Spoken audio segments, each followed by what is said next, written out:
Assalamualaikum warahmatullahi wabarakatuh. Salam sehat selalu, barokah selalu. Bismillahirrahmanirrahim. Saya Burhan Barit, saya aslinya dari lereng Lawu. Jadi kalau saudara pernah ke Tawangmangu, mungkin melewati rumah saya, ya. Jadi bisa disebut Sunan Lawu juga boleh, tapi nggak Sunan Lawu, gitu ya. Nah, saya di sini mengampu mata kuliah sistem penyediaan air bersih. Hari ini saya akan menjelaskan tentang baku mutu. Baku mutu itu adalah kualitas air atau standar air. Baku mutu adalah batas toleransi maksimum adanya zat tertentu atau pencemar tertentu di dalam air bersih ataupun air minum. Jadi batas itu adalah batas adanya zat yang lain yang boleh ada, ataupun makhluk hidup boleh ada, ataupun energi boleh ada. Itu namanya baku mutu. Kalau lebih dari nilai baku mutu, itu dikatakan sebagai tercemar. Siapa yang menetapkan baku mutu? Tentunya pemerintah melalui Menteri Kesehatan atau Menteri Lingkungan Hidup. Agar apa? Agar menjaga kesehatan manusia khususnya sebagai konsumen air dari resiko penyakit. Tentunya di sini ada undang-undangnya, ada permennya, ada kepmennya, bahkan ada perdanya yang menjadi acuan atau standar baku mutu tentang air bersih. Next. Baku mutu kualitas air bersih terdiri dari 4 hal. Ada sifat fisik, ada kimia, ada biologi, ada radioaktif, gitu ya. Cuma yang keempat, yang radioaktif itu jarang ditemui, gitu ya. Sehingga seringkali dalam pengujian, dalam laporan itu kita walaupun ini paling berbahaya sebenarnya, kita abaikan. Beberapa kemudian kita tulis lebih ke 3 hal. Sifat fisik yang kelihatan dari sifat fisik, kimia, biologi itu adalah 4 hal. Kita dari mata. Dari mata melihat jernih, tidak berwarna. Dari hidung tidak berbau. Dari mulut tidak berasa, gitu kan. Dari kulit normal suhunya. Jadi sebenarnya ini kita bicara air bersih ya, bukan air teh atau air kopi. Kalau teh, kopi atau sirup kan sudah dikasih sesuatu, ya. Air bersih yang belum diapa-apain itu sifat fisiknya gampang. Jadi kita lihat, kalau lihat dari sumur, kok jernih, kok tidak berbau, kok kita coba dijilat gitu kok tidak berasa. Kemudian kita kena tangan kok tidak panas atau tidak dingin sekali, suhunya sama dengan suhu sekitar. Maka itu dikatakan secara sederhana, kita katakan air jernih, gitu ya. Air jernih atau air secara fisik aman. Walaupun tentunya itu harus diujikan, diuji di lab. Dari lab teknik lingkungan, teknik sipil UMJ itu bisa, gitu ya, bisa. Berikutnya lagi,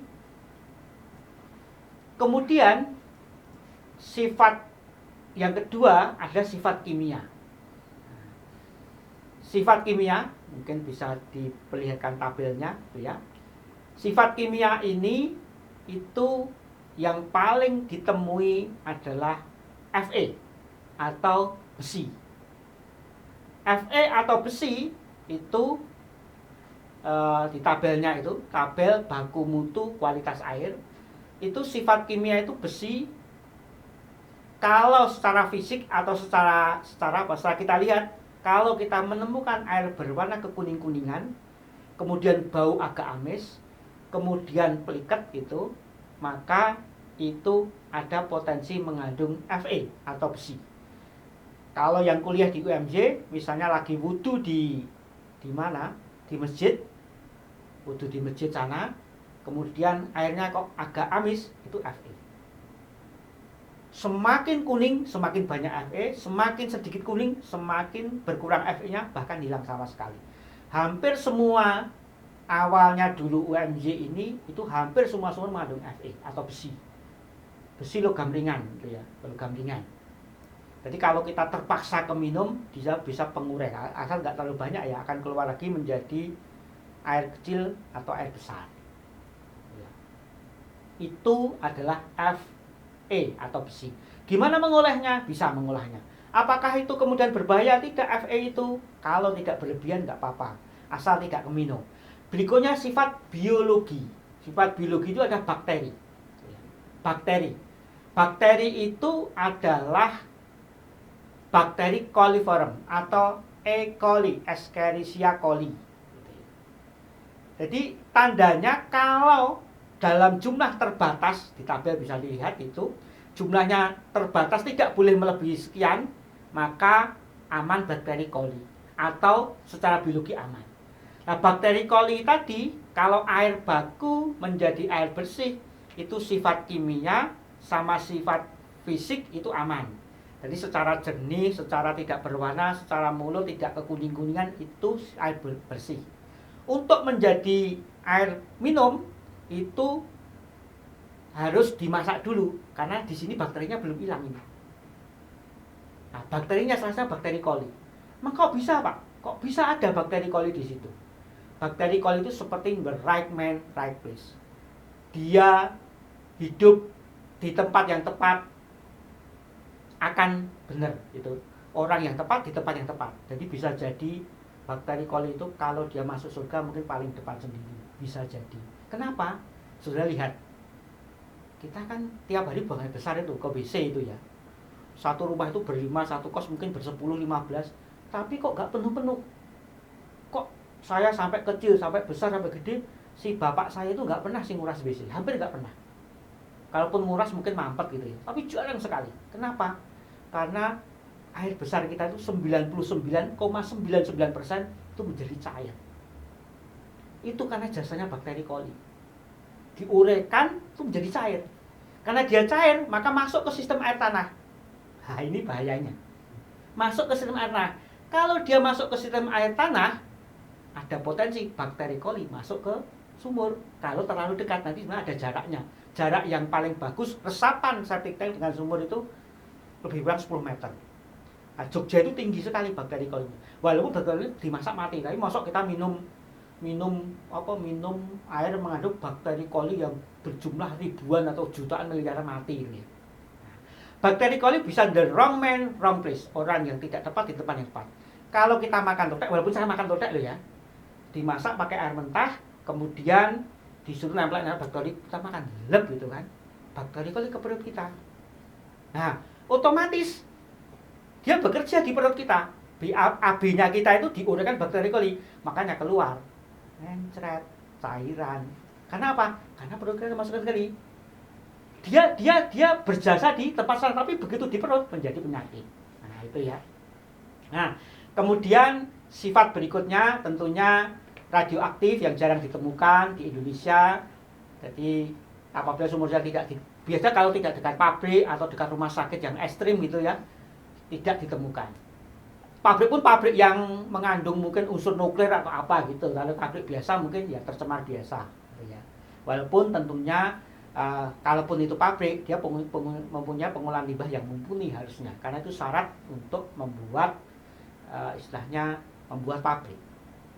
Berikutnya lagi, dari baku mutu air minum, air bersih atau itemnya sama dengan kadar maksimum yang diperbolehkan. Berbeda, kalau air minum tentunya lebih strict ya, lebih strict. Seperti Fe contohnya, kalau air bersih itu kalau air minum 0,3 mg per liter, tetapi kalau air bersih itu 1,0, jadi lebih kecil. 0,3 mg per liter artinya dalam 1 liter air kalau kita ambil Fe-nya ada 0,3 mg. Diukur beratnya Fe-nya itu. Berikutnya lagi, termasuk untuk yang teman lain itu ada di tabel yang dikeluarkan oleh Kemenkes.